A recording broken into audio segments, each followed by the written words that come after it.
Hello बच्चों, welcome to R square magnet classes. आज हम पढ़ेंगे टेंसेस। टेंसेस में भी हम पढ़ेंगे प्रेजेंट टेंस के बारे में।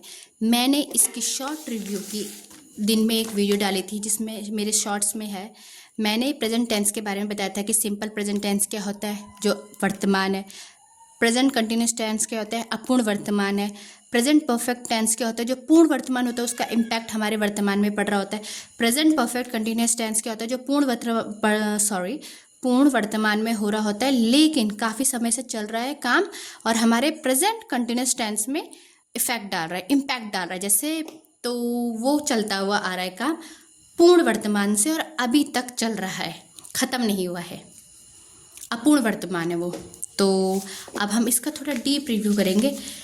जैसे कि मैंने आपको बता दिया है कि इसके 4 पार्ट्स होते हैं प्रेजेंट टेंस के। सिंपल प्रेजेंट टेंस जो इसमें डू डस लगता है। प्रेजेंट कंटिन्यूस टेंस जिसके helping verb is am are होते हैं। प्रेजेंट परफेक्ट टेंस जिसके हेल्पिंग वर्ब हैज़ हैव होते हैं। प्रेजेंट परफेक्ट कंटिन्यूस टेंस जिसके has been have been helping verb होते हैं। अब सिंपल प्रेजेंट टेंस किस पे लगता है? सिंपल प्रेजेंट टेंस लगता है आदतें, सच, बार बार दोहराने वाले काम। जो भी हमारी आदतें होती है, जो सच होता है, यूनिवर्सल ट्रूथ होता है और जो बार बार हम काम दोहराते हैं उन्हें बोलते हैं। जैसे मैं रोज़ नहाता हूँ, मैं रोज़ खाना खाता हूँ, मैं रोज़ ब्रश करता हूँ। ये लास्ट में एंड हो रहे ता है ती है से। लड़की बोलेगी तो मैं रोज़ खाना खाती हूँ, मैं रोज़ नहाती हूँ, ये सब। तो ये सब सिंपल प्रेजेंट टेंस के एग्जाम्पल होते हैं क्योंकि हम ये डेली हैबिट में काम करते हैं, हमारी डेली हैबिट है। तो इसका फॉर्मूला होता है सब्जेक्ट वर्ब की first form plus object. S और ही एस लगता है जब ही शी इट आता है। जैसे कि एग्जांपल बता देती हूँ, she reads a book. Read के साथ एस लग गया है तो अ बुक, क्योंकि शी था।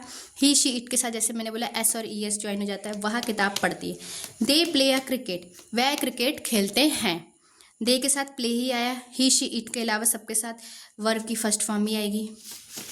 अब डू डस कहाँ पे लगता है मैं बताती हूँ। नेगेटिव सेंटेंस होते हैं जहाँ पे हमें नॉट लगाना होता है, वहाँ पे डू डस लगता है। जैसे subject plus do, I you we they के साथ डू लगेगा, डस लगेगा। ही शी इट के साथ नॉट लगेगा, वर्ब की फर्स्ट फॉर्म लगेगी, ऑब्जेक्ट लगेगा। एग्जाम्पल से समझ लेते हैं। He does not eat an apple. He हो गया सब्जेक्ट, डज इसके साथ इसीलिए लगा कि ही शी इट के साथ डज लगता है, नॉट लग गया, वर्ब की फर्स्ट फॉर्म ईट।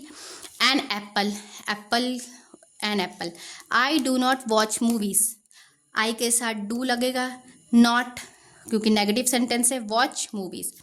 अब अगर हमें इसे ही क्वेश्चन बनाना हो, क्वेश्चन इंट्रोगेटिव सेंटेंस बनाना, तो सिर्फ हेल्पिंग वर्ब आगे लग जाते हैं। जैसे डू डज आगे लग गया, सब्जेक्ट लगेगा, सब्जेक्ट जैसे I you we they he she it पीछे लग जाएगा उसके, वर्ब की फर्स्ट फॉर्म भी रहेगी और ऑब्जेक्ट रहेगा।